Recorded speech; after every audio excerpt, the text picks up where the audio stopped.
Gravando o módulo 10, Psiquiatria e Psicanálise, segunda parte, 1º de dezembro de 2022. Vamos ajeitar aqui para ver as pessoas. Aí, estou vendo todas. Está boa a imagem para vocês? Está. Estão vendo bem? Vocês estão me vendo? Sim. Ótimo. Então, nós vamos seguir aqui. Deixa eu só ajeitar aqui agora. Aí, agora sim. Aí deu. Vocês têm alguma dúvida? Alguma não, um monte, né?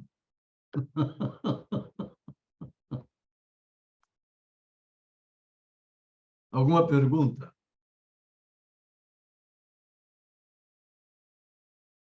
É tanta coisa, né?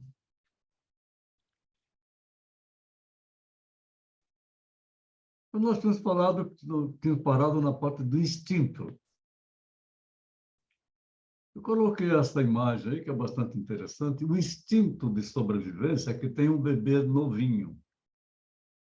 Você joga ele numa piscina e, instintualmente, ele prende a respiração. Sabiam disso? E ele se movimenta, ele nada. Isto mostra para a gente que o instinto é uma força interior. Vem da natureza. E o instinto, ele é incontrolável pela pessoa. Mas a própria pessoa é ativada de modo natural e não absurdo. Mas, para nós, o principal dos instintos é a libido, que é impulso, impulso vital.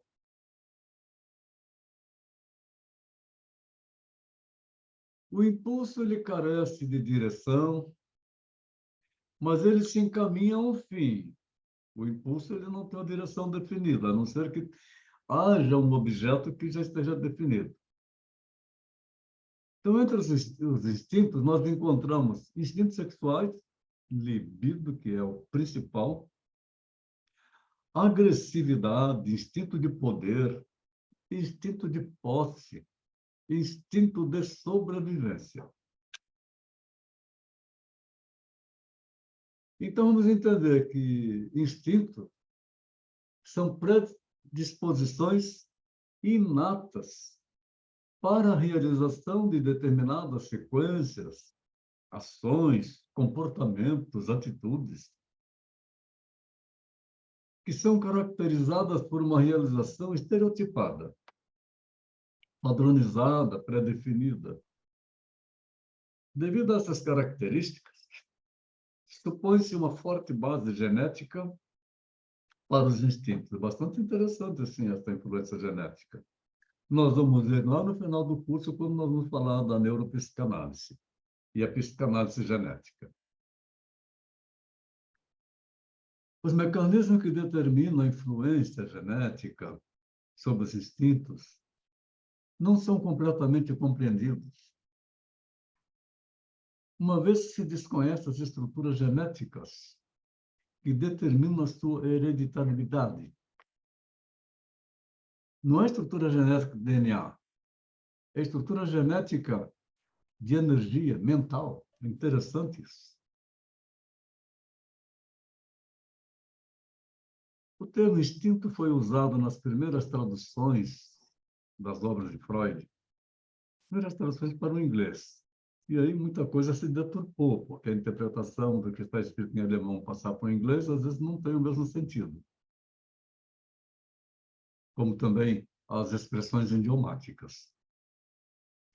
Mas esse uso do termo instinto, instinctic, não corresponde ao conceito psicanalítico. Então, por isso, foi substituído por pulsão, o que Freud foi muito feliz em colocar isso. Instinto é pulsão. Aquela pulsão que vem involuntariamente, forte, e que em inglês se pronuncia drive.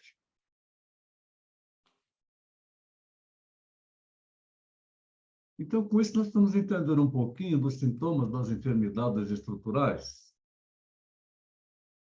Como, por exemplo, a pessoa se machucando, arranhando seu próprio braço, se agredindo. Às vezes ela está dormindo, ela se belisca e acorda com hematomas, belisca nas pernas. São sintomas bastante fortes.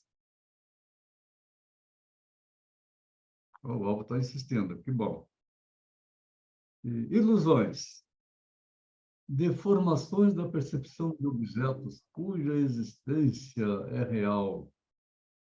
Então, essa deformação de objetos é criada na imagem da pessoa. Ela entra no estado alucinógeno. Percepções falsas, ou sem um objetivo real, deformando aquilo que de fato existe. Nessas enfermidades, ela pode deformar uma situação, uma imagem, como algo agressivo ou como algo inofensivo.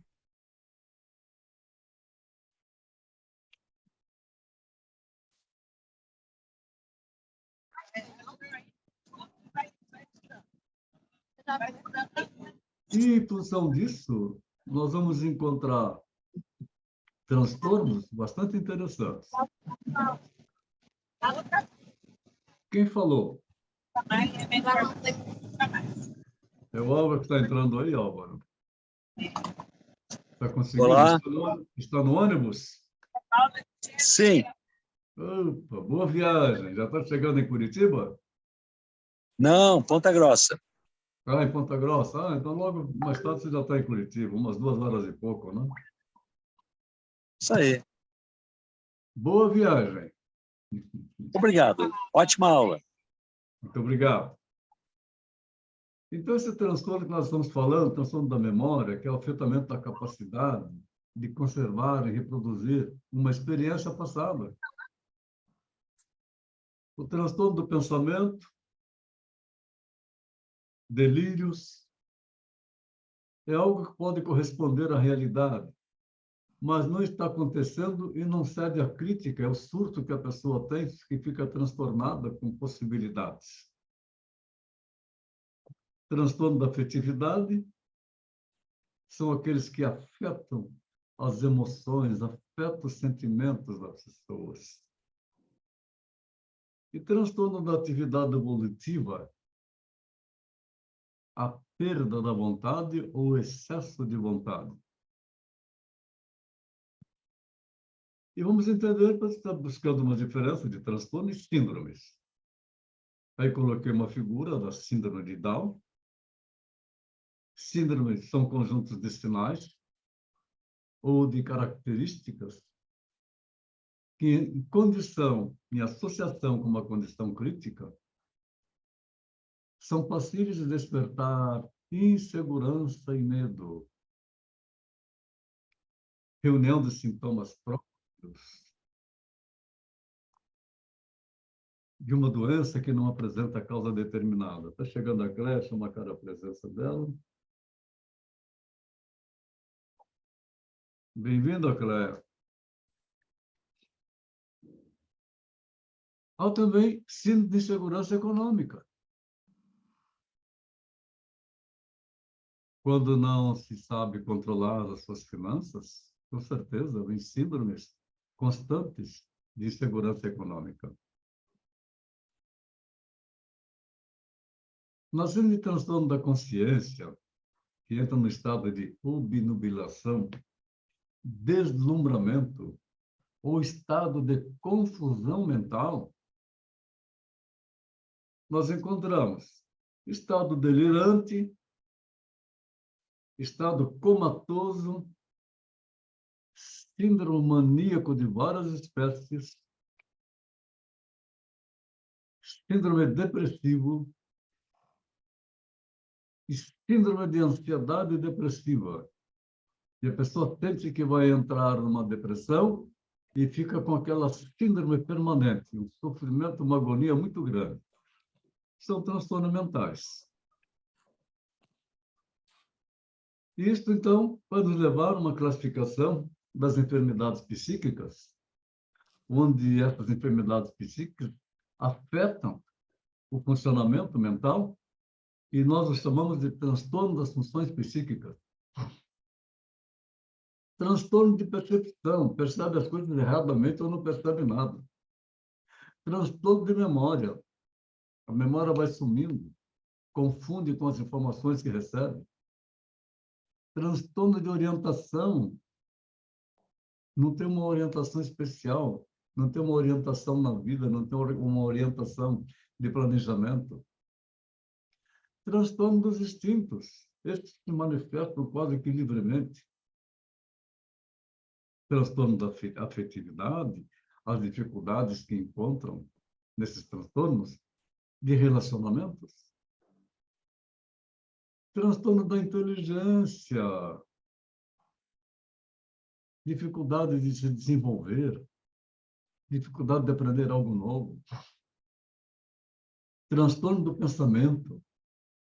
Vários pensamentos ao mesmo tempo levam à loucura, são transtornos de funções psíquicas. Situações em que a pessoa esteja vivenciando provocam transtorno do pensamento.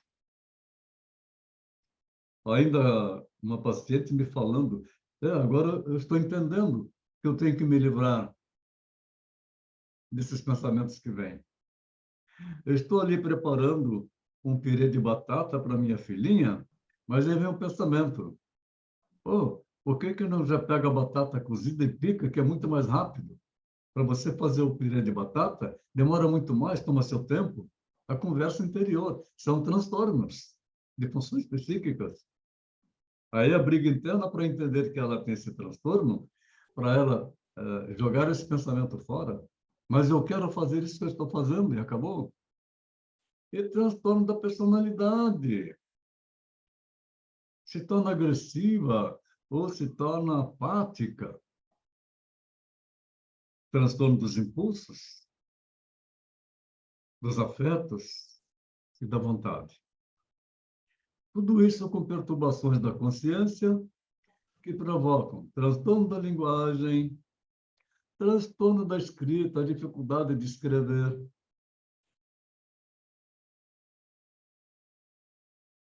E vamos encontrar as psicoses que estão ligadas a enfermidades infecciosas, hein? Doenças orgânicas que provocam psicoses. Transtornos mentais de pneumonia, tifo, febre alta, assim por diante, a pessoa tem delírio. Transtornos mentais ligados às enfermidades noéticas, sífilis, encefalite, epidemias. Quanto transtorno nós tivemos agora quando começou essa pandemia, no ano 2020, né? Transtornos psíquicos ligados às lesões traumáticas do cérebro. Lesões que podem ser por pancada, lesões que podem ser provocadas por algum problema orgânico, lesões que podem ser provocadas por consumo de tóxico e consumo de álcool. E encontramos também as psicoses traumáticas agudas, encefalopatias traumáticas. Aí, no encéfalo, realmente, algo que chegou a afetar e que inibiu o funcionamento de neurônios. Com isso, vem alterações específicas, aparecendo, portanto, enfermidades somáticas. Psicoses cardiopatas e psicoses abdominais. Que loucura! Está doente do coração, que loucura que a pessoa entra. Mas essas psicoses, ela pode ser do início mental e que joga para o coração, que em função das situações que ela está vivenciando, o estresse que ela vive também pode provocar essas psicoses, e as abdominais também. E os transtornos psíquicos decorrentes da idade é um processo degenerativo da natureza humana. Mas temos também as psicoses pré-senis e as psicoses senis. Psicoses pré-senis são aquelas que começam a aparecer no indivíduo na faixa dos 50. E a senis é daqueles que já entram na faixa dos 70, 75, psicose senis. Deixa eu brincar um pouquinho, né? Eu estou chegando agora nos meus 80. Louco por vocês. Estamos aqui com muita saúde, felizmente. É uma coisa importante nós ocuparmos a nossa mente com coisas saudáveis. Está buscando sempre desenvolvimento. Aí estamos mais distante de uma psicose que seja traumática, que possa nos perturbar e que nos coloca fora do time. Na demência senil também ocorre paralisia geral progressiva, vai perdendo seus movimentos, porque se acomodam. Também não tem noção que precisa estar fazendo alguma coisa.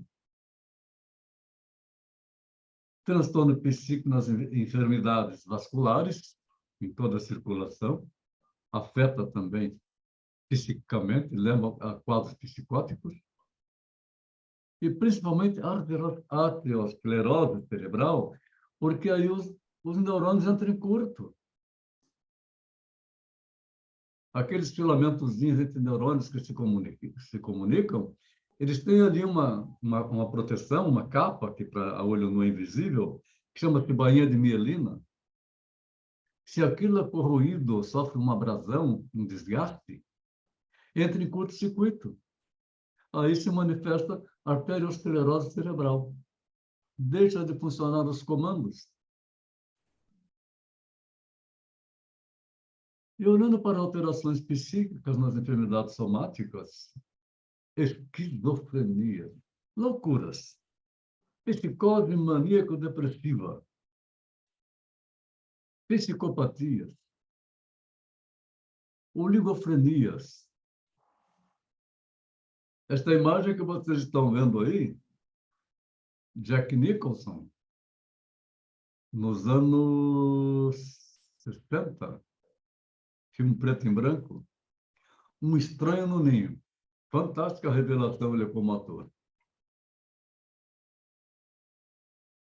Oligofrenia é uma doença que provoca o retardo no desenvolvimento mental.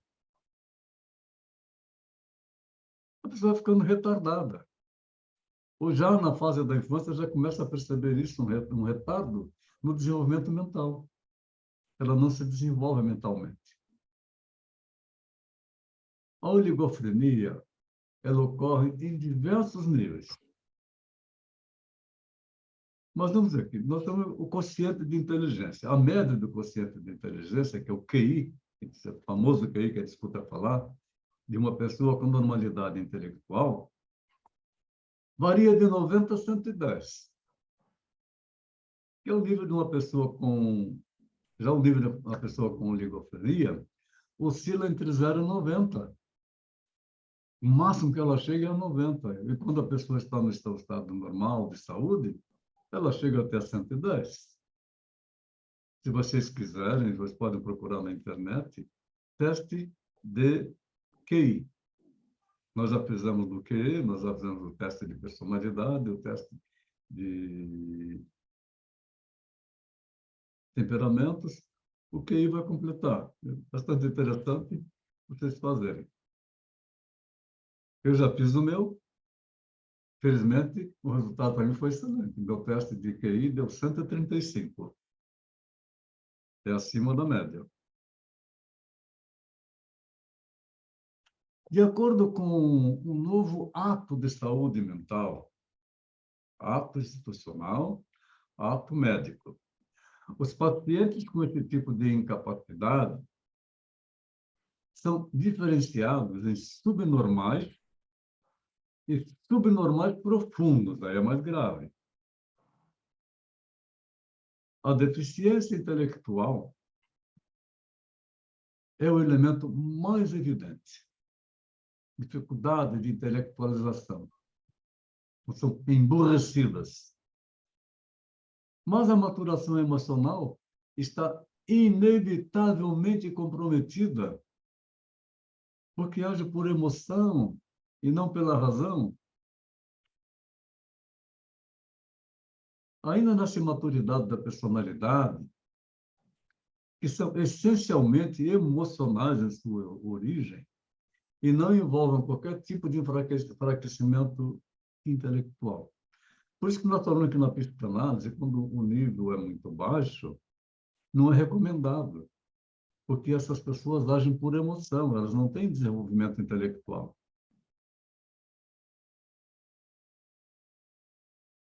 E vamos encontrar as anomalias do instinto, que são distúrbios devidos primariamente a formas anormais de desenvolvimento ou a reações de tensões internas ou externas, que podem incluir infecção, exaustão. A exaustão leva para a anomalia do instinto. O instinto diminui ou fica agressivo. Alterações orgânicas e funcionais também se alteram, elas são atingidas por uma exaustão. E bem como experiências emocionais muito fortes, que desequilibra e leva a pessoa para um quadro aparentando ser psicótico. Mas psicoses neuroses são o que nós trabalhamos. São reações histéricas, reações obsessivo-compulsivas. E é interessante que há pessoas que sabem que tem aquilo e não se livram daquilo. Eu tenho um paciente que sabe que já acabou o negócio de máscara, que não temos mais esse cuidado todo. Ele chega no consultório, eu cumprimento ele, ele tira a bisnaguinha de álcool, pulveriza na mão dele para higienizar a mão dele. Ele tem um transtorno obsessivo-compulsivo, são reações obsessivo-compulsivas. Nas reações histéricas, as pessoas se tornam agressivas, elas gritam, ela perde o controle de si mesma. Nessa reação histérica, instintualmente, ela quer ser superior ao... Mas são psiconeuroses tudo isso, que isso nós podemos trabalhar.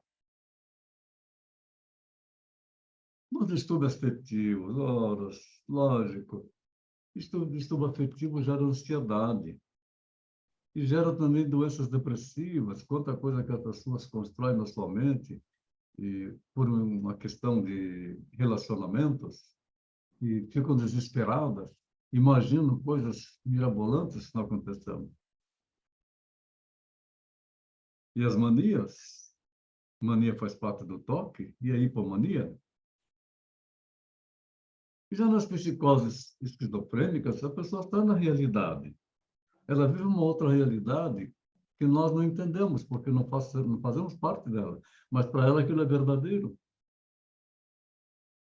E aí vem os estados confusionais agudos e várias outras emergências psiquiátricas, com reações psicossomáticas e síndromes especiais. Então, nível psicose, também com reações psicossomáticas e síndromes especiais. E entra também no quadro de demências. Entrando no quadro de demências, está entrando num quadro de degeneração da sua capacidade de raciocínio. E nos transtornos das funções psíquicas, são as estruturas do psiquismo em estratos.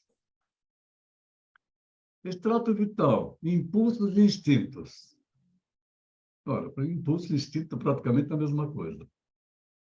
Extrato emocional, afetividade, muitos falam desafeto, mas é afeto, porque tudo aquilo que nos afeta é um afeto. Extrato persona não ético, o eu, o pensamento perturbado. E as relações entre o eu, como centro da experiência psíquica, e o mundo exterior, dificuldade de se relacionar com o mundo exterior. Nessas relações, nós temos os processos centrípetos de representação, processo de percepção, transtorno de percepção, de compreensão e de memória, de buscar lembranças. E os processos centrífugos de expressão. Isso se culmina com manifestações a atos condicionados pelos impulsos, os afetos e a vontade. Esses transtornos, minha gente, são alterações profundas no universo particular do psiquismo. Tudo que afeta essas funções se enquadra nesse caso. Transtorno das funções psíquicas.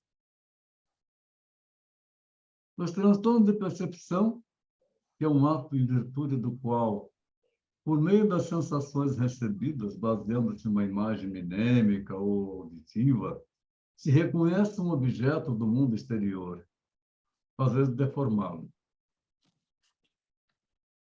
Nos transtornos de percepção, os principais são impressões sensoriais alteradas no colorido, na forma, no tamanho micro ou macroscopia, a normalidade da percepção em que os objetos são vistos diminuídos de tamanho ou muito ampliados.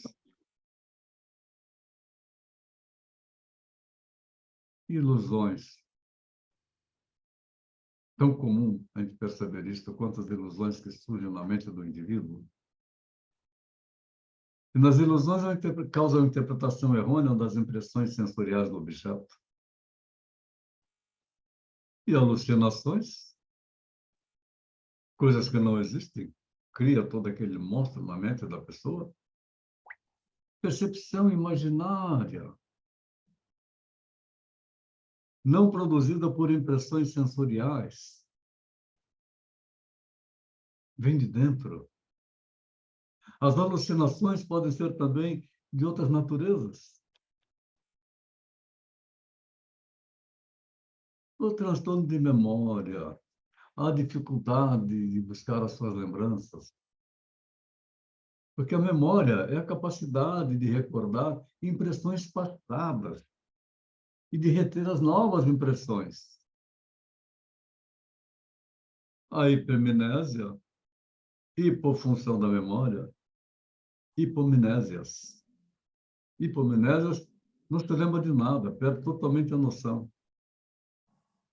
Diminuição da memória para os acontecimentos antigos. Memória de evocação. Em algumas, a redução desta memória para acontecimentos recentes.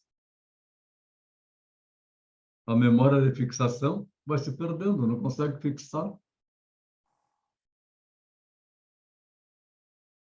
Nas amnésias, que são lacunas, total ou parcial, na memória de evocação, nós vamos encontrar a amnésia retrógrada, que é uma lacuna evocacional correspondente ao período anterior ao aparecimento do transtorno causador.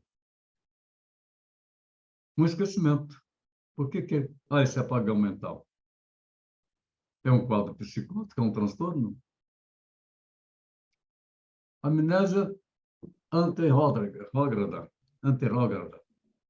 Lacuna evocacional correspondente ao período consecutivo, aparição de um transtorno que causou esta lacuna. E para amnésias, falsas recordações criadas por alucinações, aumenta o número das confusões, de ilusões e mais alucinações mnésicas, que são recordações totalmente descoordenadas. Nas confabulações mentais, o paciente preenche as lacunas mnésicas com a primeira recordação que lhe ocorre.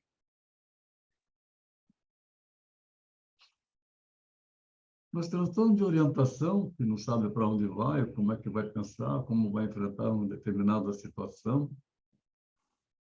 Porque a orientação é a capacidade da pessoa se situar no espaço e no tempo, onde é que eu estou, o que eu estou fazendo. Orientação deficiente ou completa também é chamada de temporoespacial. A pessoa está num determinado lugar e não tem noção no espaço onde é que ela se encontra naquele lugar que ela está. Dupla orientação, quando há orientação simultânea no mundo real e no mundo delirante. A dupla orientação, pensa que está indo para um lado e está indo para o outro.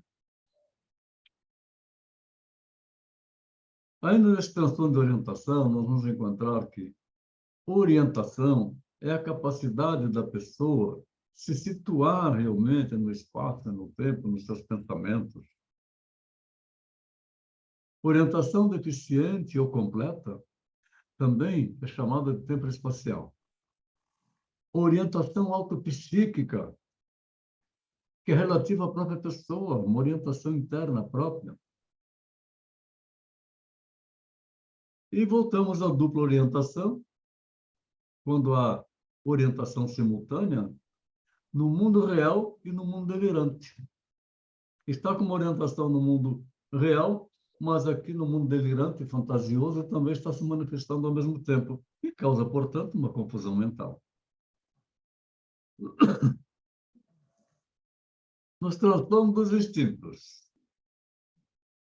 Nós vamos entender que por instinto, que nós entendemos ter uma força interior, que já falamos agora há pouco, determinada pela natureza, é natural, ela é inata, incontrolável pela pessoa, que é ativada de modo natural e não absurdo.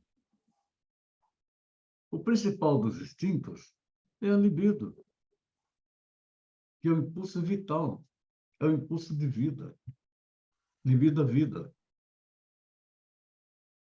O impulso carece de direção e ele se encaminha para um fim.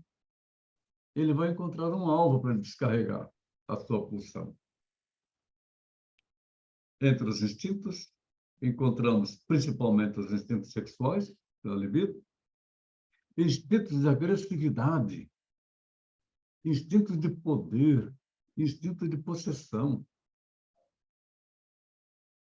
Nós, por exemplo, atualmente, sempre que tivemos, agora também, o instinto de poder e de possessão manifestados por esses políticos que estão aí.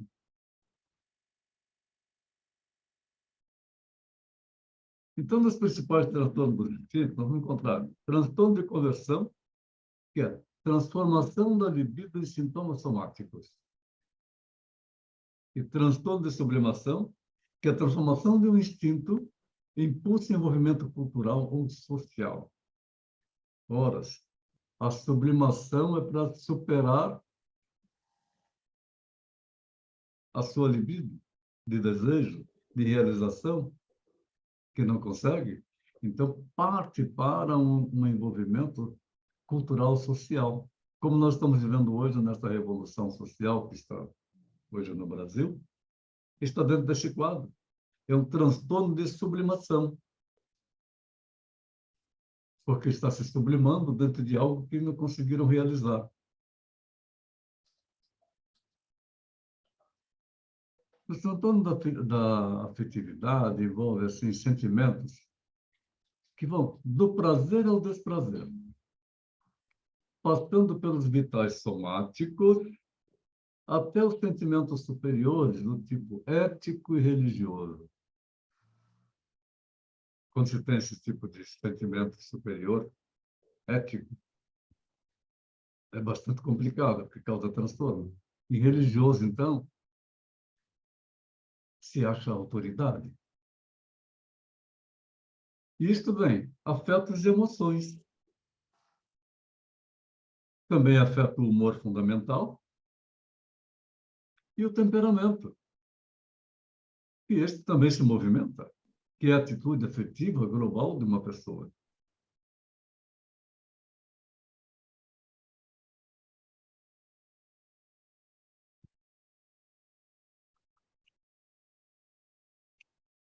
No transtorno de personalidade, nós encontramos dissociação do eu e da personalidade no fenômeno de identificação.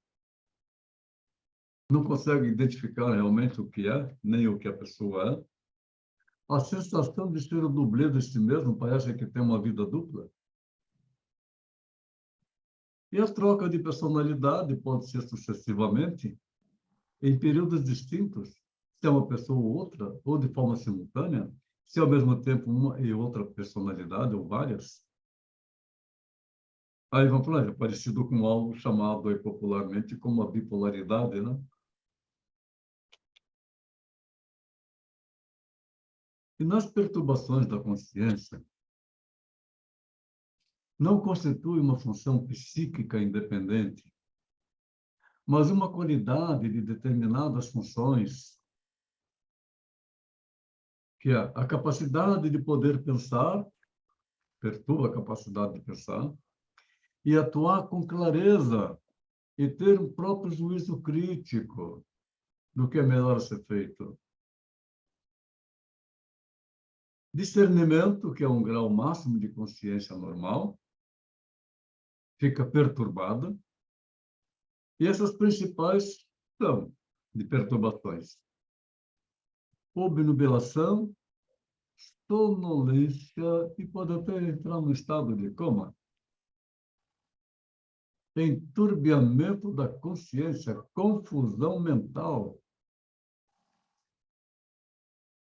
O onírico da consciência, que é um estado crepuscular, que é viver no mundo de sonhos.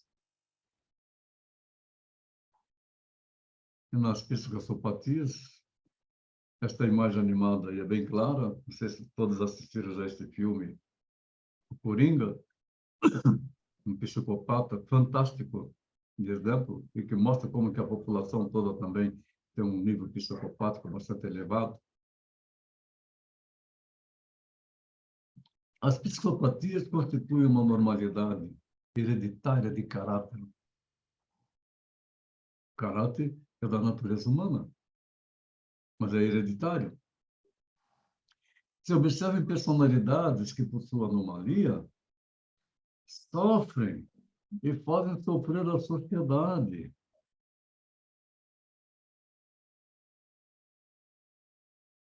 E ainda na psicopatia vamos encontrar os hipomaníacos. Maníacos em potencial. Deprimidos, cicloides, mudam de posição mentalmente, de atitudes, de ações. Esquisitoides, aquele sujeito esquisitão, como é o caso aí também dessa figura do Coringa. Irritáveis, amorais, histéricos, ansiosos de notoriedade, fanáticos extravagantes, que estão inseguros de si mesmos, que estão instáveis e infantis.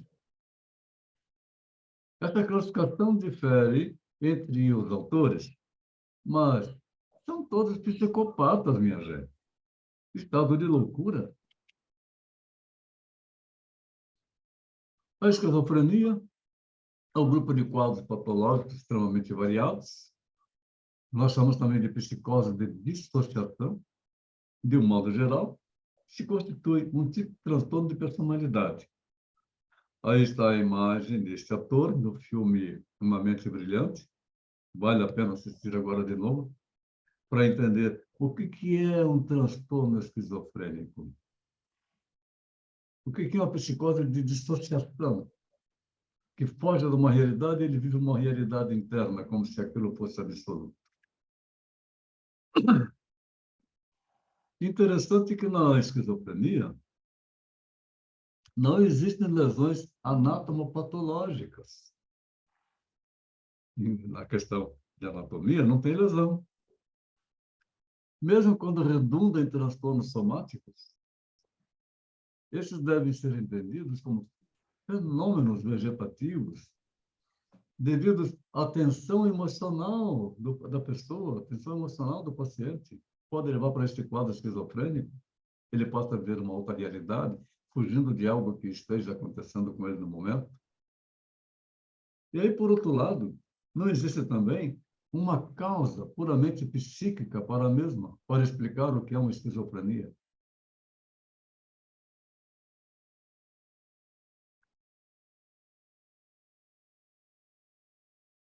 A manifestação de psicose são as mais variadas. Quando a pessoa se perde o seu controle e está se sentindo louca, que são psicoses, que são distúrbios mentais graves, nos quais há um certo grau de desorganização da personalidade, comportamento inadequado, estranho, não relacionado com as circunstâncias do mundo real e quase sempre fora do controle do paciente, da pessoa. Ocorrem alucinações, os pacientes quase sempre perdem o contato com o ambiente e muitas vezes não são acessíveis a um diálogo racional, não conseguem estabelecer um diálogo. Já os psicóticos formam a grande maioria dos pacientes hospiciais, que vivem no hospício. Esta imagem que está aí é do filme Psicose, de Alfred Hitchcock, lá dos anos 60. É um filme preto e branco, mas vale a pena procurar e assistir. Psicose, Anthony Perkins. As psicoses incluem a esquizofrenia, que nós já vimos agora há pouco, e vimos em separado, porque ela é muito mais ampla, muito mais casos de esquizofrenia, que é chamado também de demência precoce.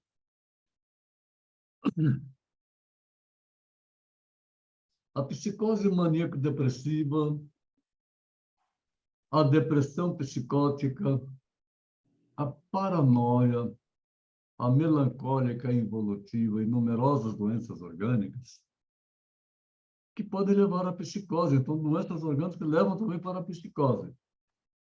Como estresse também excessivo, leva também para um quadro de psicose. E pode também provocar uma somatização e produzir doenças orgânicas. Então, entre essas últimas estão as psicoses senis, hoje num grande volume, principalmente com o mal de Alzheimer, devido a certas formas de doenças do cérebro, arteriosclerose,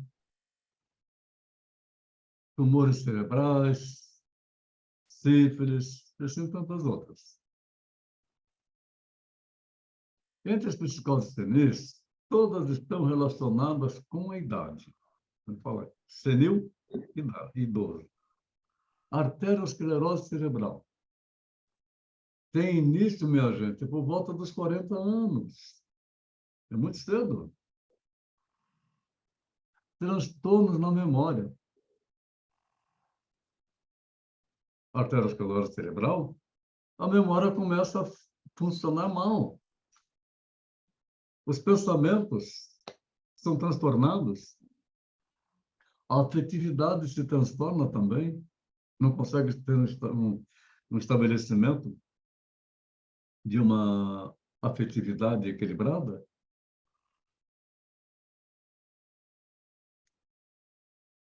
E a demência senil, realmente, essa começa lá por volta dos 70 anos.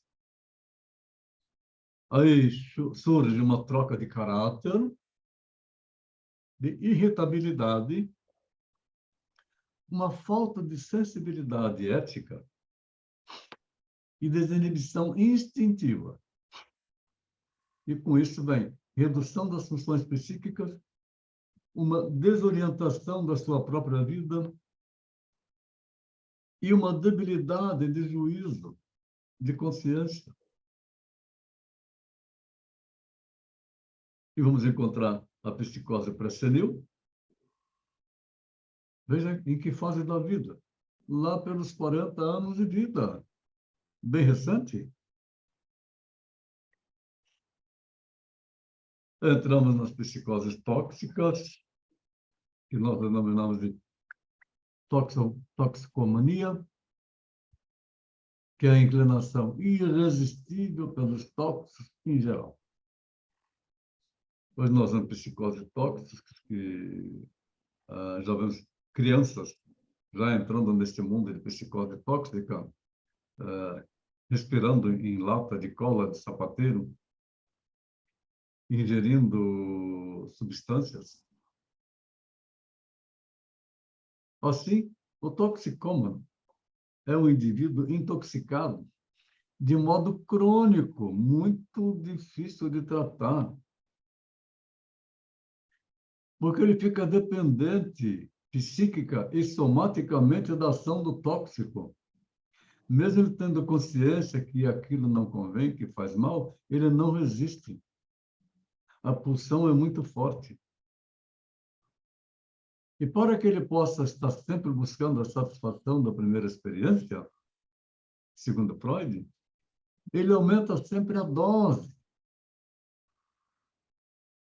E em caso de privação repentina do tóxico, entre agonia, é uma tortura interna, um sofrimento muito grande, fica desesperado. Então, nas psicoses tóxicas, ele pode se tornar agressivo, ele rouba para poder obter o tóxico. Um simples cigarro é tóxico. Ainda vamos encontrar psicoses traumáticas, que são produzidas pelo traumatismo cranianos, que podem ocorrer na hora de um parto, que dão lugar a comoções, contusões, confusões. Isto é uma destruição da substância cerebral, que pode dar lugar a transtorno psíquico de tipo agudo e crônico. A sintomatologia, neste caso, é variada, apresentando quadros neurológicos. Nesse quadro que nós estamos vendo aí dessa criança, ataques epiléticos, uma epilepsia traumática, praticamente incurável. É comum nós vermos reações histéricas. Pessoas que perdem o controle, histericamente começam a gritar, querem agredir o outro. Porque ela está querendo se exibir. Na histeria, é uma conduta exibicionista que, em virtude da sua intenção, aparece como não autêntica. Só que o indivíduo ignora a intenção de seu comportamento, porque aquilo vem de dentro para fora com muita força, bem como a finalidade desse comportamento. Assim, ele vive a sua enfermidade aparente como se fosse algo importante, sofrendo por sua enfermidade. A histeria é estudada em profundidade na área das neuroses. Quando Freud começou, foi estudando as crises histéricas. Aí, na literatura, se fala das mulheres histéricas, mas nós vimos que teve tratamento também com homens histéricos. Vamos encontrar uma reação paranoide, que uma ofensa ou uma humilhação pode despertar a ideia de estar sendo menosprezado ou prejudicado pelo ambiente em que ele está. E aí começa a surgir algumas manias, principalmente manias de perseguição e outras. Mania de que alguém está querendo te destruir, alguém está querendo te roubar, alguém quer te matar, alguém quer acabar com você, alguém quer acabar com a sua felicidade.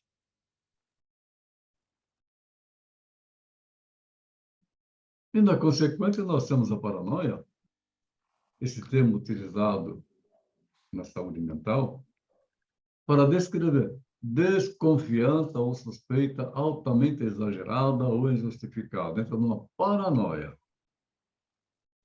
Essa palavra, frequentemente utilizada, na conversação cotidiana, em relação, em momentos de rancor e de forma incorreta, quando carrega muito lixo dentro dela, muita mágoa, pode provocar uma paranoia. Simples desconfiança não é paranoia, especialmente se ela é fundamentada em experiência passada ou em expectativas baseadas na experiência alheia.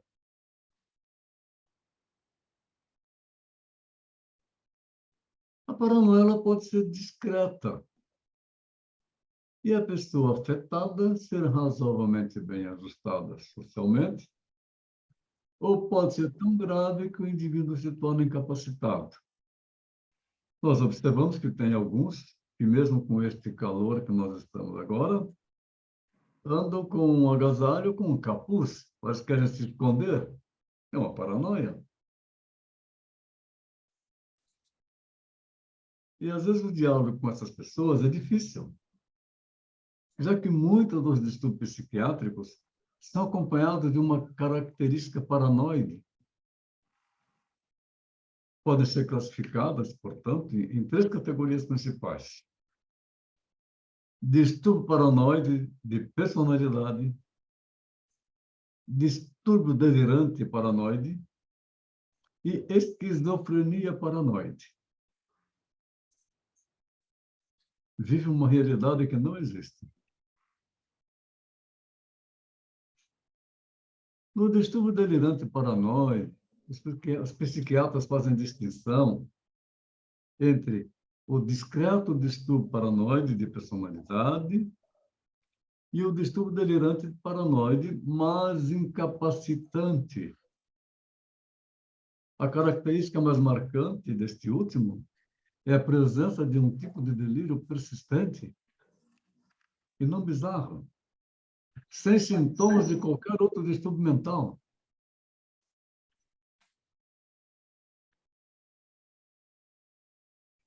E já os delírios, minha gente, são crenças fortes, não verdadeiras. Entra no estado de delirar mesmo, não compartilhadas por outras pessoas da mesma cultura, e não são fáceis de modificar.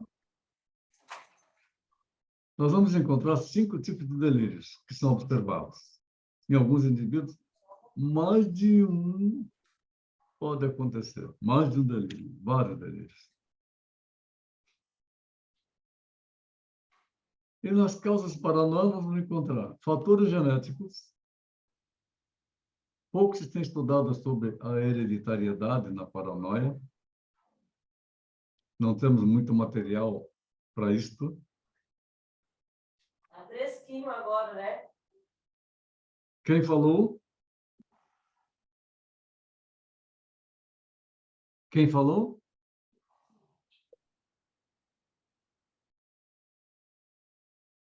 Pesquisadores observam que famílias de pacientes paranoides não apresentam incidência de esquizofrenia ou depressão acima do normal. No entanto, há evidência de que sintomas paranoides na esquizofrenia podem ter influência genética. Eu já contei de um caso para vocês, de uma jovem estudante de odontologia, um quadro esquizofrênico muito forte, mas, à medida que eu pude ir conversando com ela e conhecendo o histórico dela, o pai dela também era esquizofrênico. Então, para mim, foi uma indicação, uma indicativa de que era uma questão hereditária. Mas foi possível trabalhar entrando no mundo dela, como terapia de apoio, e de vez em quando pontuando. Essas pessoas estão te perseguindo, se você não se importar com elas mais, elas vão desaparecer. Eu jamais disse para ela que ela estava com um quadro de paranoia esquizofrênica e que teria influência do próprio pai. Vamos buscar as causas da paranoia e temos que estudar muito sobre isso. Visto que alguns estudos em gêmeos idênticos com esquizofrenia, mostraram que quando um dos gêmeos apresenta sintomas paranoides, geralmente o outro também tem, também se manifesta. E últimas pesquisas têm indicado que distúrbios paranoides são mais comuns em parentes de pessoas com esquizofrenia do que na população em geral. Ainda não se sabe se os distúrbios paranoides ou a predisposição para apresentá-los são hereditários ou não, mas há indicativos que sim. A descoberta de que a psicose é tratável com drogas antipsicóticas tem levado os pesquisadores a procurar as origens de distúrbios mentais graves em anomalias químicas no cérebro. A pesquisa tem se tornado muito complexa à medida que se descobrem mais e mais substâncias químicas que transmitem mensagens de uma célula nervosa para outra, que são os neurotransmissores. Uma lesão nos neurotransmissores, portanto, provoca paranoia e provoca psicose. Mas até agora não se encontraram respostas definidas. Como é o caso dos estudos genéticos, não tem aquilo muito claro, mas sabemos que isto ocorre. Também não houve estudos bioquímicos em paranoia, muito pouco. Este campo precisa ser explorado, a não ser como um subtipo de esquizofrenia. E, no entanto, há algumas evidências de que a esquizofrenia paranoide é bioquimicamente distinta das formas não paranoides desse distúrbio.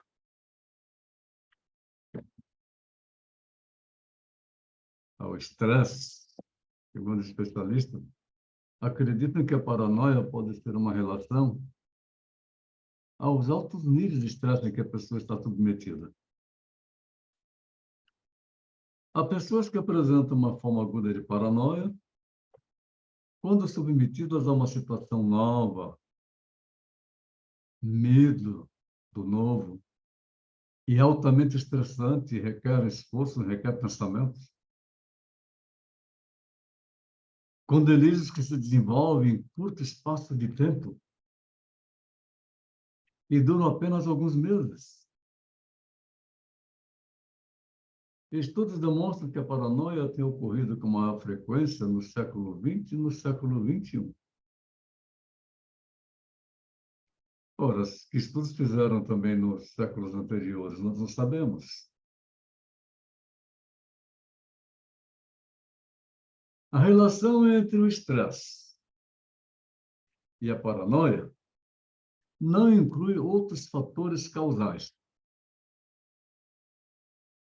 Um defeito genético, uma anomalia cerebral, um distúrbio no processamento de informações, ou todos esses três fatores citados, poderiam predispor uma pessoa a uma paranoia, um quadro de loucura. O estresse poderia simplesmente atuar como um fator desencadeante, sim, e leva ao estresse, ele pode provocar ou desencadear uma paranoia.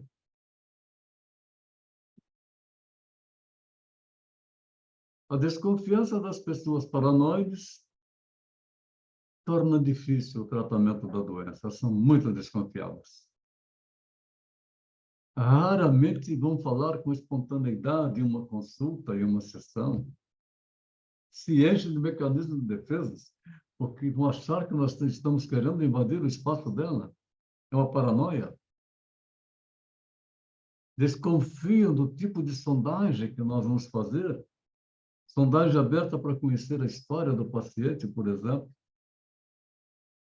Então, se resguardam para falar aquilo que realmente acontece? É quando ele fala assim, fale do seu relacionamento com seus colegas de trabalho. Podem não aceitar medicamentos ou uma internação. Um grande número não aceita medicamentos. Detesto tomar remédio. Não quero ser internada, tenho pavor de ser internada. Tudo isso temendo a perda de controle ou outros perigos reais ou imaginários na vida da pessoa. Então, aí entra a necessidade de tratamento com medicamentos antipsicóticos adequados, que podem ajudar o paciente paranoide a superar alguns sintomas. Então, quando um paciente paranoide chega em casa com uma medicação que um psiquiatra receitou, a família olha, remédio de tarja preta é muito forte. E ela já tem também esse preconceito dentro dela com a tarja preta, de que é um remédio muito forte. Então, não toma de acordo com o recomendado. Não vai produzir o efeito desejado. Mas, embora o comportamento do paciente possa ser melhorado, os sintomas paranoides frequentemente permanecem inalterados. Alguns estudos indicam uma melhora dos sintomas com o tratamento medicamentoso. Porém, resultados semelhantes ocorrem frequentemente em pacientes que recebem placebo. O placebo é um comprimido de farinha de trigo com açúcar. Então, tem uma influência psíquica. E muito tratamento que são com placebo é porque a pessoa fez uma somatização de algo que está no transtorno da mente. Essa observação sugere que, em alguns casos, a paranoia diminui, mas por razões psicológicas do que pela ação do medicamento. Às vezes, o medicamento citado ele não vai fazer acontecer nada. Mas se ela aceita estar tomando medicamento certinho, essa paranoia diminui e ela vai dizer, nossa, esse medicamento está fazendo tão bem para mim. É muito interessante a variedade de medicamentos. Nós vamos nos interessar também em conhecer as propriedades dos medicamentos e como que o psiquiatra receita isso, a recomendar as dosagens. Porque medicamentos psiquiátricos, a pessoa ela começa a tomar hoje e ela diz que no dia seguinte ela está que nem um zumbi. Isso é criado na mente dela, é o que as pessoas em volta dela dizem.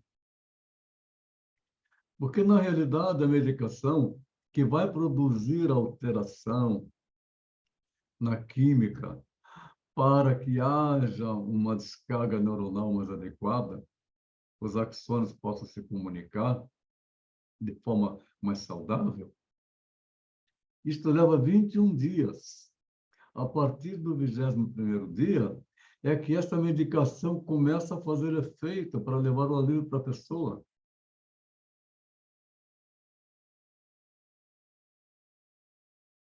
Daí que alguns estudos indicam uma melhora dos sintomas com tratamento medicamentoso.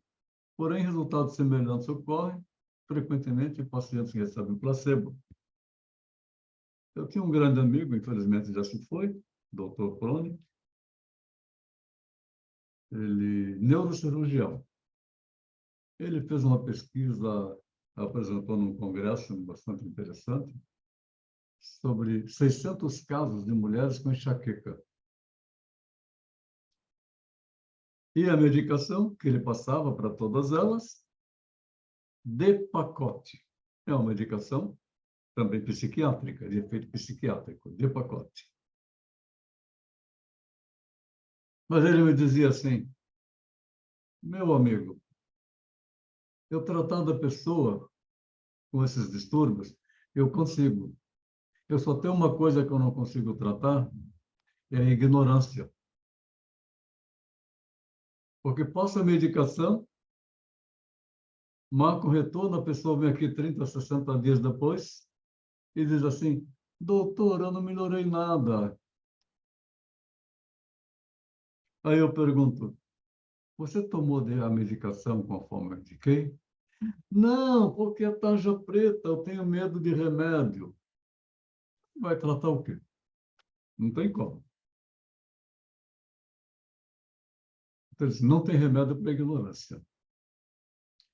Esta observação sugere, portanto, que, em alguns casos, a paranoia diminui mais por razões psicológicas do que pela ação do medicamento. Então, se ela começa a tomar o medicamento e ela tomou algo que passou a ser um placebo receitado com outro nome, e ela acha que aquilo vai fazer bem, e passa a fazer bem. Daí que um tratamento multidisciplinar tem uma importância muito grande. Pacientes paranoides em tratamento com medicamentos devem ser mantidos sob observação rigorosa por parte do médico. A desconfiança, o delírio de perseguição que os levam, muitas vezes, a recusar, sabotam o tratamento. Por exemplo, conservar o comprimido embaixo da boca, não engolir. Quantos que a gente escuta falar isso? Sem engolir, até ficarem sozinhos, então cospe fora o medicamento.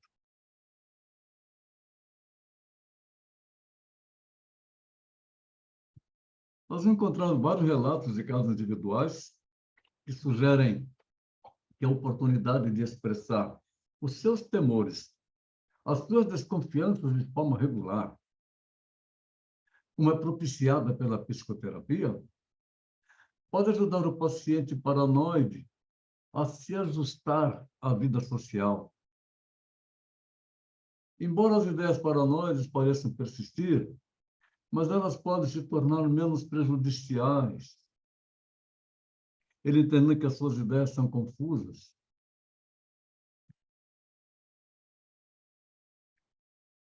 Mas também há outros tipos de psicoterapia com os quais se observa uma melhora do comportamento social, porque se ela acredita que aquilo faz bem para ela, vai fazer bem. Sem redução apreciável dos delírios, que são a terapia familiar, a terapia de grupo, a arteterapia. Hoje está na moda aí como terapia familiar, a constelação familiar, né? Não curam, mas traz conforto? Ótimo. No transtorno de pânico, que também é chamado de síndrome ou doença do pânico, nós vamos encontrar crises de ansiedade paroxística intensa grave, em períodos de 30 a 45 dias, aquele estado ansioso que não consegue se liberar daquela ansiedade. Ela é súbita, auto-ilimitada. Sem fatores desencadeantes, predisponentes ou traumático como causa.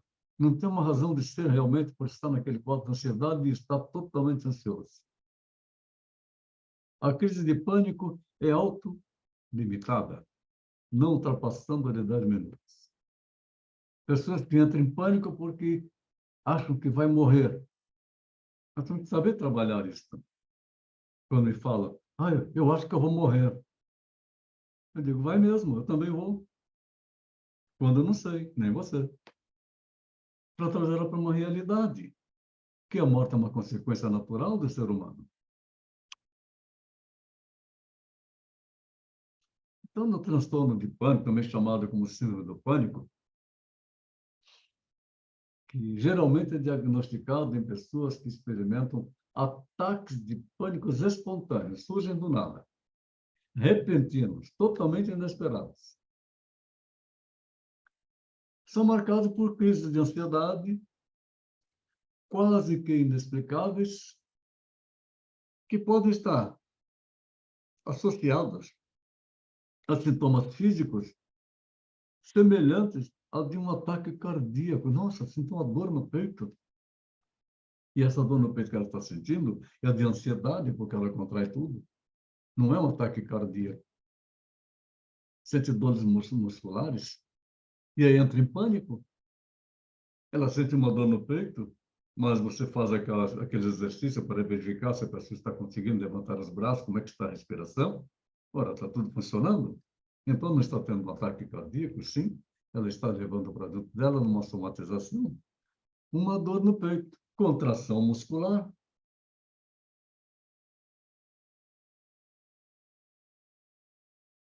Os indivíduos com este quadro, em geral, eles permanecem constantemente preocupados com o medo de um ataque recorrente. Nossa, eu posso morrer a qualquer instante.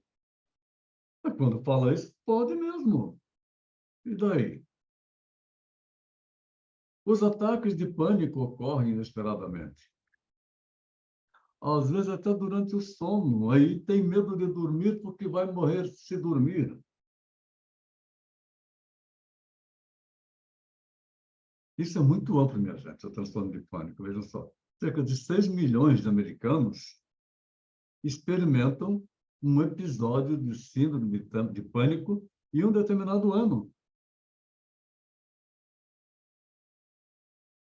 E é muita gente com síndrome de pânico.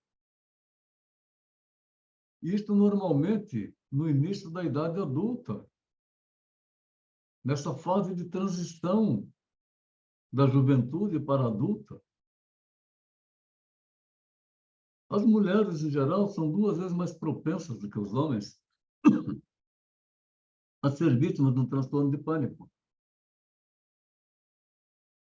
E veja que interessante, no Brasil, 1% da população tem um ataque de pânico por ano.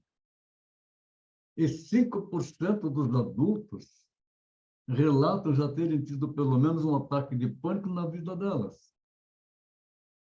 1% deles acompanhados de agorafobia.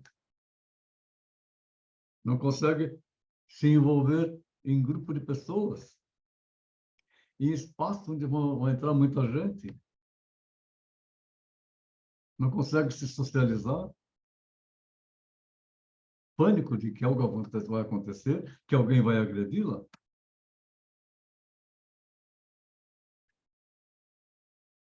Mas, segundo dados do Instituto de Psiquiatria do Hospital das Clínicas da Faculdade de Medicina na USP, São Paulo,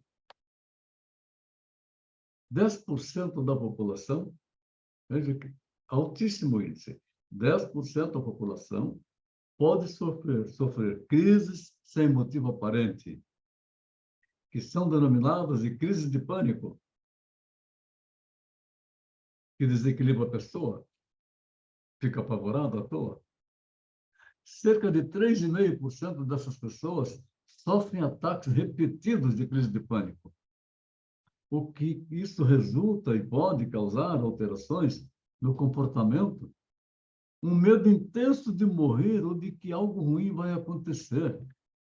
Entra num nível pessimista tão grande que perde a sua qualidade de vida.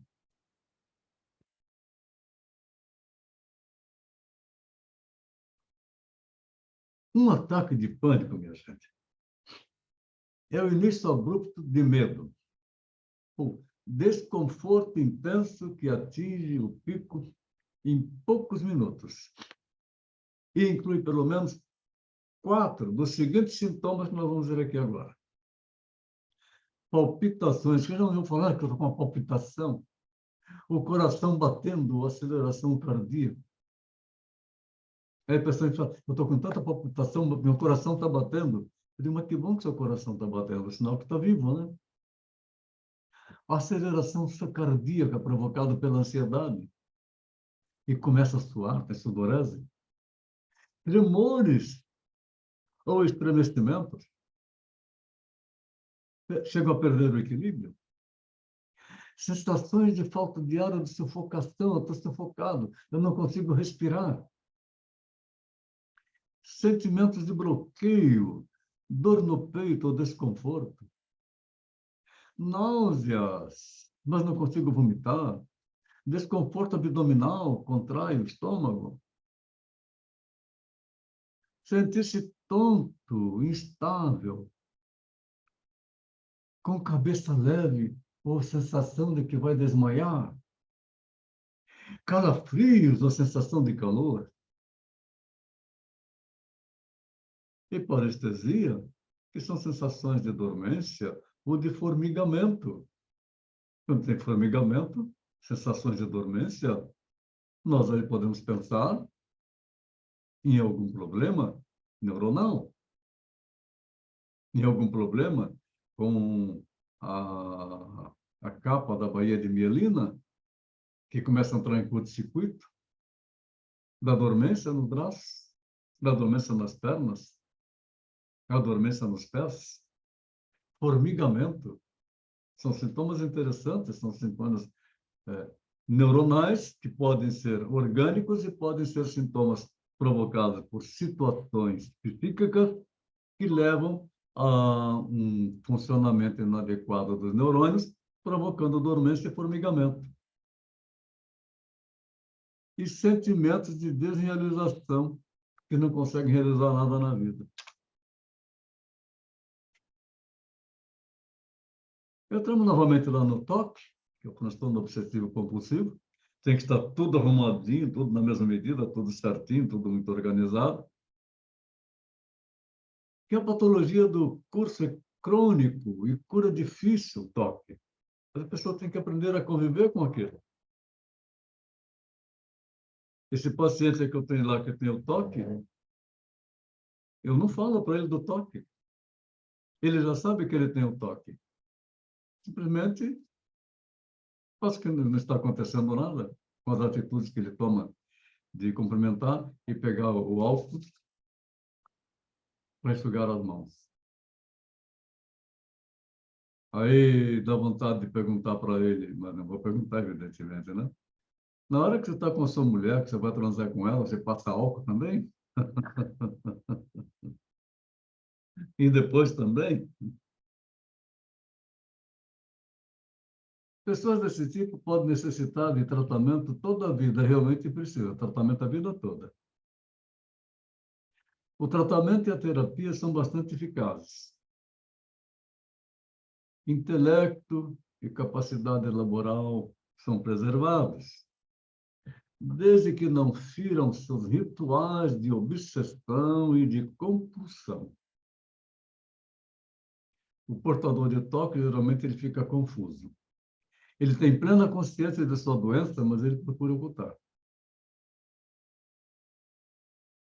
Esse transtorno obsessivo, famoso TOC, popularmente falado, que as pessoas não conseguem entender o que é o transtorno obsessivo compulsivo, é um transtorno comum, acontece em um grande número da população. Ele é crônico e duradouro. E é caracterizado pela presença de obsessões ou compulsões. Obsessões, minha gente, são pensamentos, impulsos ou imagens recorrentes e persistentes que estão vivenciados como intrusivos ou indesejados.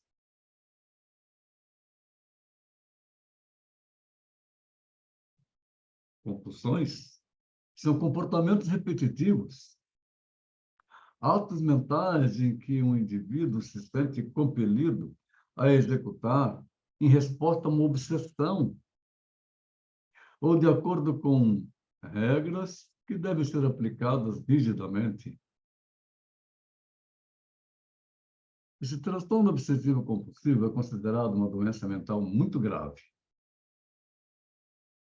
Ela está entre as 10 maiores causas da incapacitação, de acordo com a Organização Mundial de Saúde.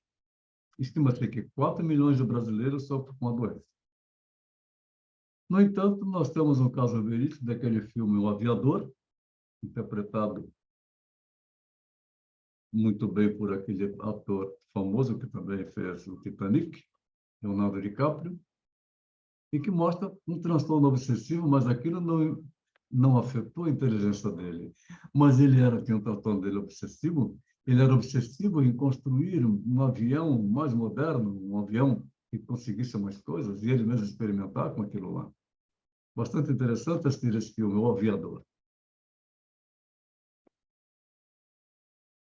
Os sintomas do toque envolvem alterações do comportamento, que são rituais, compulsões, repetições, evitações dos pensamentos, preocupações excessivas, dúvida de pensamento de conteúdo impróprio, ruim. Há um outro filme que vocês encontram também na internet, que é uma comédia, um tanto exagerada, chama-se Toque Toque. Muito engraçado. Obsessões das emoções. Medo, desconforto, aflição, sentimento de culpa, depressão. Portadores da doença sofrem de muitos medos, como o de contrair doenças ou cometer alguma falha. Em virtude desses medos, evitam as situações que possam provocá-las, que é o chamado de comportamento de evitação.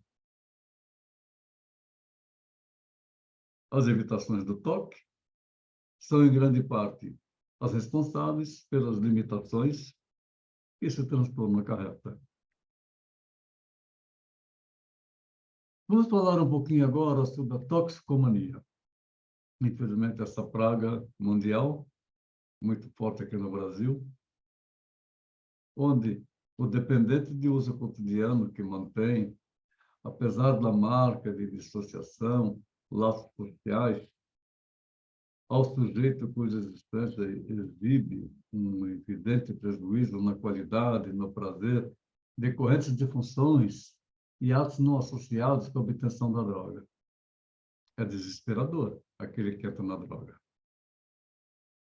O uso da droga pode acabar tingido com envolvimento a circunstâncias delinquenciais, sim, ele pode ser um delinquente por cometer crimes, e até o rompimento dos laços que não sejam interessantes, a continuidade da toxicomania. Aquilo é muito forte. Mas, estando o psicanalista dirigindo a terapia de um sujeito submisso à droga, obviamente, esse não escolhe nem determina quais manifestações acabam por ocorrer durante o percurso do seu analisando. E realmente não sabemos o que vai se manifestar. Se ele está no estado de abstinência, então ele está num sofrimento muito grande. Daí que é interessante que o psicanalista possa perceber que não se deduz todos os acontecimentos que se dão com o toxicômano da transferência, da resistência, da inibição ou do recalque. Geralmente o toxicômano, ele tem um monte de mecanismos de defesas, ele é criativo e ele mente. Entre as manifestações clínicas não escolhidas pelo analista, estão aquelas que dependem mais decisivamente da ação bioquímica da droga ou das drogas em questão. Mas nem sempre esta advertência tem valor. Em um passado não muito distante, lá no final dos anos 50 e primeira metade dos anos 60, alguns psiquiatras e psicoterapeutas de má orientação psicanalítica imaginaram que o uso de psicotrópicos, em especial os alucinógenos, favoreceria o acesso ao recalcado e não realizado, vibrando as formações do inconsciente, apressando e facilitando a falha e a cura. Uma posição tão curiosa quanto desconhecedora da natureza linguageira do inconsciente. É quando nós falamos que houve assim nesse período, imaginar que isto seria uma solução, Ora, ele não conhece a história de Freud. Porque Freud, lá nos primórdios da sua atividade, buscando entender a mente humana, a, amainar o sofrimento das paranoias, ele usou cocaína, ele mesmo consumiu cocaína. Mas a inteligência dele, a genialidade dele, ele entendeu que aquilo provocaria nele uma dependência tão grande e ele vivenciou as alucinações em que a cocaína produzia nele. Então, como é que não entrar com um tratamento com psicotrópicos?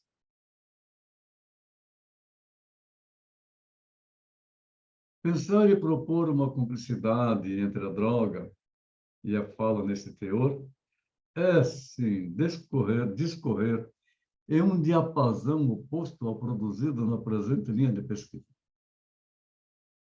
É como encampar o dito popular sobre a verdade inequívoca que é revelada durante os estados de embriaguez.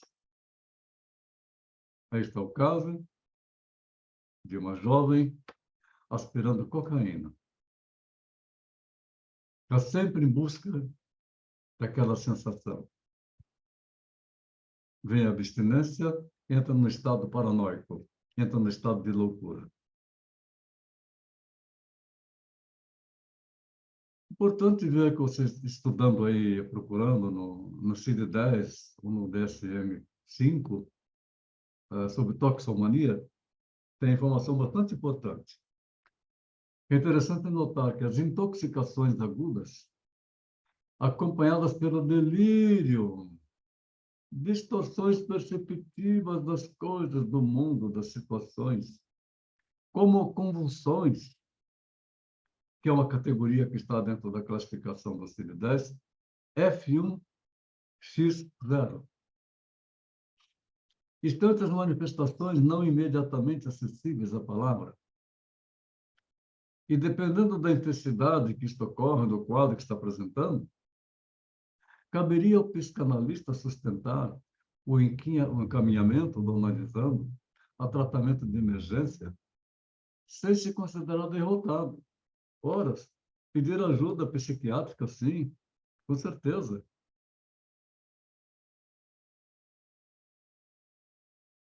Dentro da toxicomania,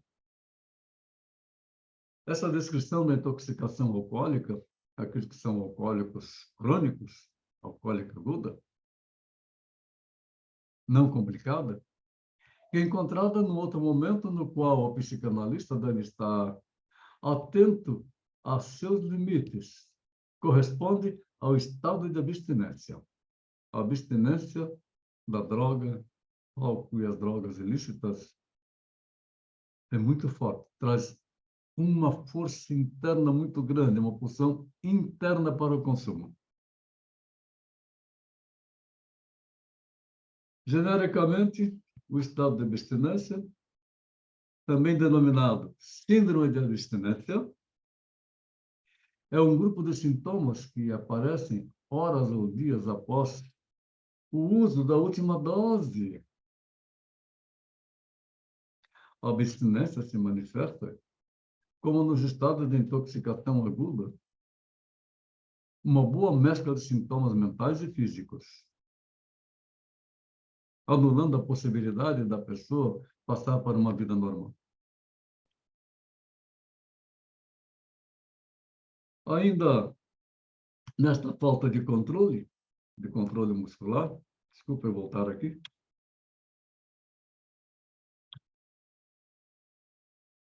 toxicomania, álcool. Esta falta de controle muscular, que a pessoa perde seus movimentos, perde a sua capacidade de atenção. Hoje, uma fiscalização muito grande para as pessoas que estão dirigindo, sob efeito do álcool, quantos acidentes que a gente vê por aí. Ele perde a noção de tudo. Esta percepção sensorial, ela fica embotada.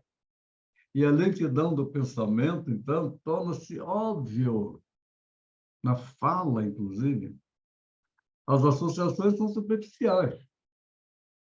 A fixação em alguma coisa é enfraquecida E a memória para acontecimentos é fragmentária e incerta. As inibições adquiridas, o autocontrole e a descrição desaparecem ou são submersas em ondas de emoção de um primitivo tempo. Filmes recomendados. Nice, O Coração da Loucura, que eu já falei com vocês. O Físico é um filme mais recente. Um Estranho no Ninho, de 1975. Jack Nicholson, uma interpretação magistral. Efeito Borboleta, 2004. O Cisne Negro, 2011. Perfume, 28 de novembro de 2016. E o mais recente, O Coringa. Minha gente, nós precisamos, com tudo isso que nós já temos de conhecimento adquirido, fazer o nosso desenvolvimento pessoal, analisar a sua própria evolução. Você fazer com você. Não é para mim, é com você. Analisar o seu teste de personalidade e de temperamentos que fizeram na fase iniciais do curso e assinalar o que você quer mudar e praticar as mudanças, porque você é dono de você mentalmente, você pode mudar. A escolha é sua. Após 6 meses, fazer o mesmo teste sem olhar o resultado anterior e depois de feito, comparar, aí sim, para você ver em que curva que você está entrando do seu consciente emocional, em que estado que você está no controle dos seus temperamentos e na afirmação de uma personalidade mais equilibrada. Muito obrigado pela presença e participação. Nosso próximo encontro será 10 e 12 de janeiro de 2023. Fenômenos psicossomáticos, módulo 11. Natal maravilhoso, um ano de festas, que agora já entramos no período de festas, e vocês tenham cheio de alegria e saúde com todos os seus familiares. Vou retirar dos slides para que a gente possa conversar. Ok. Vamos lá? Cleia, tudo bem, Cleia? Tudo bem, Antônio? Tudo Que bem? ótimo. A Mari também está aí? Não, ela chegou agora há pouco. Foi pro quarto. É. Tá bom, mas depois ela pega a classificação, né? Uhum. A gravação, né? Sim. Ok, marquei tua presença aqui também. Bem interessante essa aula para mim, que vivo um pouco com... Sim, você vive um pouco com isso. Por isso é interessante se você quiser falar alguma coisa.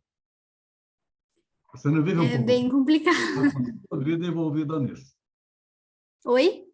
Você está com a sua vida envolvida nisso. É, bastante. E É bastante. bem complicado mesmo, a pessoa, Entre ela... nós aqui pode se comentar, a gente pode É, abrir essas questões, porque o psicanalista ele tem como critério só conversar com psicanalistas. uhum. Sem julgamento, que nós aprendemos até agora, sem censura, né? Você quer falar um pouco, querida? Quem tá próximo, às vezes, que nem eu, né, no caso, meu companheiro, eu demorei para conseguir enxergar, né, a necessidade de um tratamento, de um cuidado, de um olhar diferenciado. No começo era tapar o sol com a peneira, bem assim, né, digamos assim, que acontecia. Agora não, agora a gente está em tratamento, todos, né, que estão em volta precisam também, porque a gente também fica, digamos, dependente de... A gente não quer acreditar, né? Que a pessoa fique tão dependente daquilo, sabe? Então é bem complicado mesmo. Mas é uma luta todo dia. Sim, Todo dia. todo dia. Sempre vai ser essa luta, tá? Eu já falei com vocês do amor exigente? Tá. Amor exigente, ela não é uma entidade jurídica, é de voluntários, tá? Eu conheci Amor Exigente anos e anos atrás, feito pela Igreja Católica, mas eu sei que tem também por outras igrejas. Então, tem grupos de pessoas que compõem o Amor Exigente. Se vocês procurarem na internet Amor Exigente, são pessoas que amam as pessoas com quem elas estão lidando, que é o seu caso, que ama a pessoa com quem você está. Estão construindo um futuro, uma vida. Mas o amor precisa ser exigente, não complacente. Entrar no mundo da pessoa, entender o que ela sofre e tudo mais, entender o que está acontecendo com ela, mas ser exigente porque você sabe perfeitamente o quanto de coisas que se distorcem uma realidade daquilo que ele está buscando fazer, porque é uma compulsão muito forte. Não é isso? Perde a Amor noção exigente, completamente, né, da realidade, da vida. isso. Então, amor exigente são pessoas voluntárias que trabalham nesse sentido. Tem grupos que são religiosos também, usam a religião para isso, mas ótimo, também é bom. O que importa é a gente alcançar o bem-estar dessa pessoa, a fim de que ela possa entrar para uma vida normal, né? Uhum. Bem isso aí. Então, vocês podem pesquisar também sobre o amor exigente para ver como é que isso funciona. Isso é bastante interessante.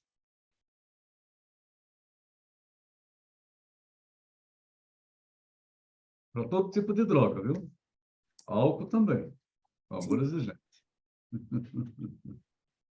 O amor exigente é assim. Eu te amo, mas não concordo com o que você faz. Então, nada de ser complacente, nada de passar a mãozinha na cabeça. Porque nós temos que responsabilizar a cada um pelo que ele faz. Aí sim. Aí esse é o caminho. Alguma coisa a mais? Cléa? Era isso mesmo. Uhum. Cris? Pois é, tipo, meio que uma sintonia, né, assim como a Cléia também falou, bastante coisa, assim, que poderei viver, né, tipo assim, o que me fez procurar psicanálise foi tudo que eu passei, né, com meu esposo também, e não é fácil, não é não, mas, né, e assim, como eu já falei para o Antônio, assim, também o que eu me preocupo em passar isso para o meu filho agora, né, tipo, de uma maneira, né, não julgando o pai dele, porque agora, tipo assim, com todo o entendimento que a gente tem, né, não julgando, não falando mal, né, mas foi uma fraqueza, né, dele, assim, que hoje, assim, eu me sinto, nossa, como eu queria ter tido esse conhecimento lá atrás, né? Isso teria me ajudado muito mais. Mas está tendo agora, então... Com certeza. E, tipo assim, pensando nele, né? Mas, assim, tipo, eu me refiz. E a gente Né? começa a enxergar como tem pessoas assim, que a gente, caramba, olha só, não é? É verdade. Não é só nosso. Por isso eu falo do grupo Amor Exigente, que é Isso. interessante, tá? Ele não é Exato. oficial, nada disso, tá? Mas é um grupo de pessoas que se reúnem, aquele é terapêutico, Sim. nesse sentido. Bem legal. Achei muito engraçado aquela parte que você falou que uma mulher, né, foi consultar com um amigo seu, né, que é psiquiatra, e meses depois voltou lá e não tinha ajudado nada, né? O medo, né? E isso eu escuto muito, esse, o medo da tarja preta, né? do remédio. Eu não posso tomar remédio, tenho medo de viciar, né? Então, existe uma crença, né, limitante, assim, em cima dos remédios também, né? Muito forte. Achei bem interessante essa parte também. Tem um caso de um paciente que ele também foi no psiquiatra, ele tinha realmente umas paranoias dele, assim, um pouco um tanto forte, mas ele veio para a psicanálise junto, começamos a trabalhar isso. E quando eu falei para ele da importância de usar o medicamento de acordo, ele falou, mas com o doutor tal, eu não vou mais não. O remédio que ele me deu começou a me dar dor no saco. Ai, ai. Ou seja, ele tinha arranjado alguma coisa para que aquele remédio desse algum problema nele, para ele Exato. continuar na maconhinha, continuar no cheirinho, Sim, eu numa vejo muito isso no medicação. começo, né? Quando ele não aceitava muito o tratamento, ele dizia, esse remédio é muito forte, ele me derruba demais. Eu ainda prefiro me acalmar com a maconha do que tomar esse remédio. Aí agora, não, agora o remédio foi. Está evoluindo sim, eu sei disso, eu também trato dele, né? Está evoluindo, Uhum. está caminhando bem. Show. Mas aquilo. Mas é só um bagulhozinho. É. Não dá, minha gente, não Aí dá. começa, não, eu só preciso ter em casa para me sentir mais seguro. É, É, aí a conversa fiada. é. Kali, Pois não. fala, querida. Essa questão da ignorância, eu Hum? também tenho problema porque os meus filhos precisam tomar medicação, É. adolescentes, né? E o pai é contra. E daí ele constantemente diminui a dose do remédio que que a psiquiatra passa. É. E daí não resolve problemas que eles precisam, né?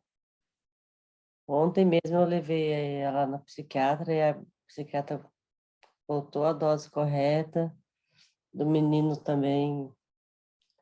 O menino já não tem responsabilidade, né? E aí tá difícil colocar a medicação em dia. E é isso. Aí a gente não consegue fazer a nossa parte para o tratamento dar certo. E tem uma pessoa que também não faz questão, né, que tome, É. exatamente pelo preconceito de... Eu, quando era casada com ele, tomei 12 anos medicamento, ele nunca desconfiou que eu tomava medicação, tomava escondido para ele não reclamar. Nunca desconfiou. 12 anos tomando do lado dele. Engraçado, né? As pessoas às vezes não prestam atenção do lado. É É bem isso. isso mesmo. Viu?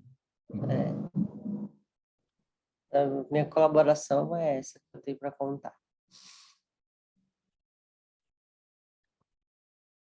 Uma coisa que a gente precisa desenvolver entre nós, não ter vergonha de falar sobre isso.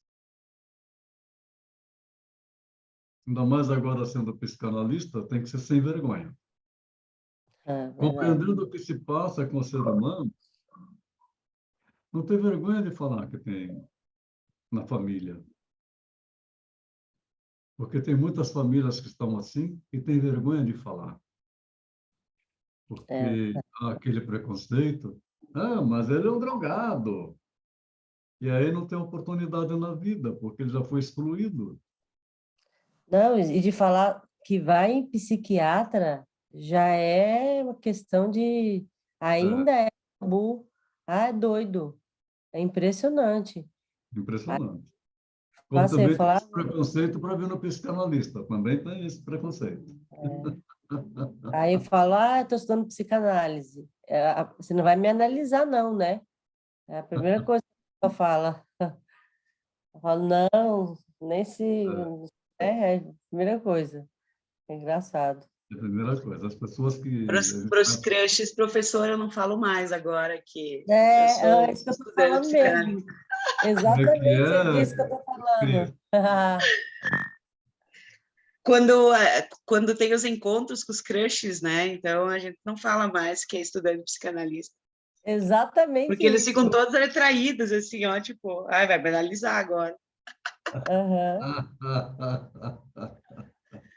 Ai, ai. Às vezes a gente fala Fala. querendo mostrar que é inteligente, né?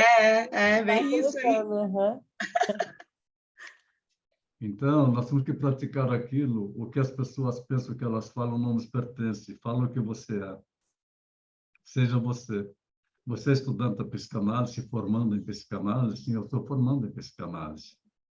É que a Aí, gente tem, eu tenho orgulho, né? Eu também. isso. Aí as pessoas que a gente conhece recentemente, uma fala, oh, cuidado com o que você fala com ele, que ele está lendo a sua mente. Então, por que tomar cuidado com ele? Eu não É. estou em consultório, eu estou na vida social. Aqui eu sou um ser humano como você é. Nada a ver. Nós temos que trabalhar isso para desconstruir esta imagem. Eu lembro quando eu fui na primeira vez numa televisão aqui na região, foi no Balneário Camboriú, e então foi aquele auê, porque ia ter um psicanalista falando, era novidade no Balneário Camboriú, não tinha. E a entrevistadora, ela fez uma pesquisa antes, divulgando que ia ter um psicanalista no programa, e que as pessoas então fizeram perguntas, e ela gravou as perguntas. E uma delas é assim: psicanalista é médico de louco?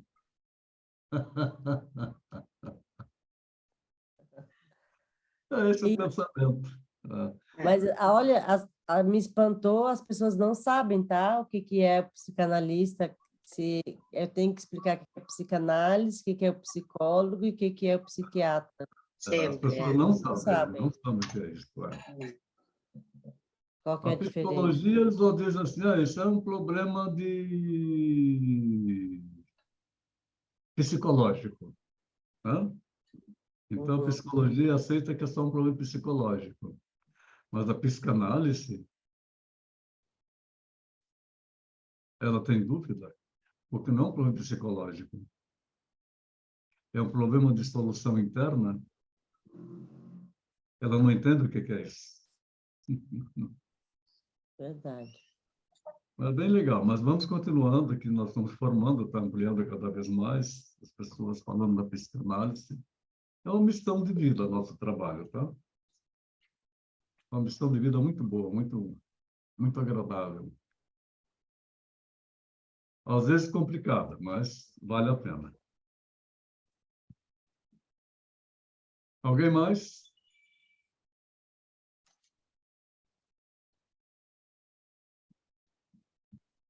Fechou? Fechou. Lê o polígrafo de novo. Uma ótima noite para vocês. Boa Mas a noite. gente tem contato ainda antes de terminar o ano, tá? Certo. Que corra tudo bem aí com vocês. Fiquem bem. Boa noite. Boa noite, gente. Boa noite. Até. Tchau. Tchau.